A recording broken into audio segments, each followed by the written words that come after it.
Ngayong araw guys, kumuha kami ng registration form sa may IT department.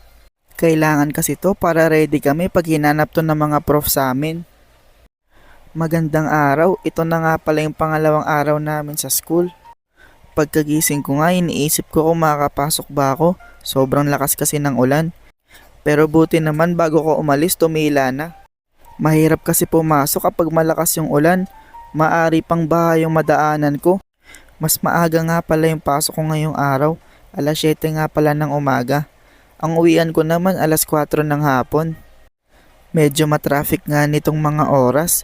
Kasi ito rin yung oras ng mga pasok ng mga may trabaho. Medyo maaga pa nga pagkababa ko ng jeep. Kaya naman hindi ako nagmamadali maglakad. Sumakay nga rin agad ako ng jeep papuntang school. Doon na lang kasi ako magpapahinga kasi kahit na maaga pa sobrang init na. Bago pa makarating sa school, bumaba agad ako. Matraffic na kasi tsaka malapit na rin naman. Nakarating nga rin ako agad. Sakto nga lang pala yung pagkakarating ko. Buti nga at kakastart pa lang ng klase. Ang sarap sa pakiramdam na wala pang masyadong dala.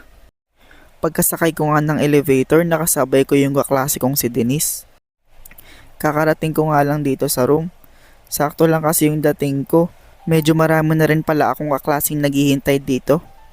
Naglaro nga muna yung mga kaklase ko habang naghihintay. Pati nga pala mga klase kong babae naglalaro. Dumating na nga yung prof namin dito. To talaga si Riley naglalaro pa rin. Hinihintay nga ng prof namin na matapos yung attendance namin dito. Pagkatapos nun ay nagkaroon kami ng groupings. Naging kagrupo ko nga pala dyan si Janelle, si Shanti, si Maya, si Martin, tsaka si Shan. Pagkatapos nga ng subject na yun, bumaba kami ni Jason tsaka ni Cha para kumuha ng registration form sa IT department. Kada start ng SEM kasi hinahanapan kami ng mga prof. Sinisigurado lang nila kung enrolled ba talaga kami sa section na pinupuntahan namin. Onting lakad lang nakarating din agad kami sa may IT department. Shoutout sa'yo Jason Paldo. Mabilis nga lang din namin nakuha yung mga forms namin. Bumili nga muna dito si Cha, nagugutom na raw kasi siya. Pagkatapos ng bumili, umakyat din agad kami sa room.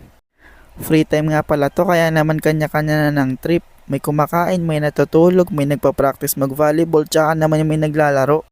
Uno cards nga pala yung nilalaro nila dito. Inaaya nga nila ako dito maglaro. Kaso nga lang pagkasama ko hindi ako marunong kaya naman unang round pa lang talo agad ako. Nag-decide na nga kami lumipat ng room para doon na kami maghihintay ng next prof namin. Sa sobrang inip namin kakahintay ng prof, bumaba muna kami para magtanghalian. Kaso nakasalubong namin yung prof kaya naman bumalik agad kami sa room. Sabay-sabay na nga pala kaming umakyat dito. Wala naman kaming masyadong gagawin ngayong araw kasi nga first meeting of the class pa lang. Pagkatapos nga pala namin mag-attendance, bumaba ulit kami para magtanghalian. So may rice nga pala yung napili kong kainin dito. Pagkatapos ko nga pala kumain, nakipagkwentuhan muna ako sa mga kaklase ko. Naghihintay nga kami ng prof dito. Ang ganda nga ng laro dito ni Kurt, parang piano talis na advance. Mabilis lang ding natapos yung subject na yun, kaya naman lilipat na agad kami para sa last subject na nasa 10th floor pa pala. Nainip na nga kaming maghintay ng elevator kaya naman gumamit na lang kami ng hagdan. Ito na nga pala yung last subject namin ngayong araw. Mabilis lang ding natapos yung klase, nag-iwan lang din ng assignment si sir.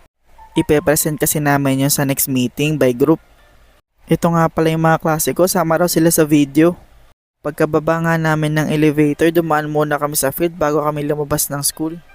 Tatambay pa ata sa field yung iba kong kaklase.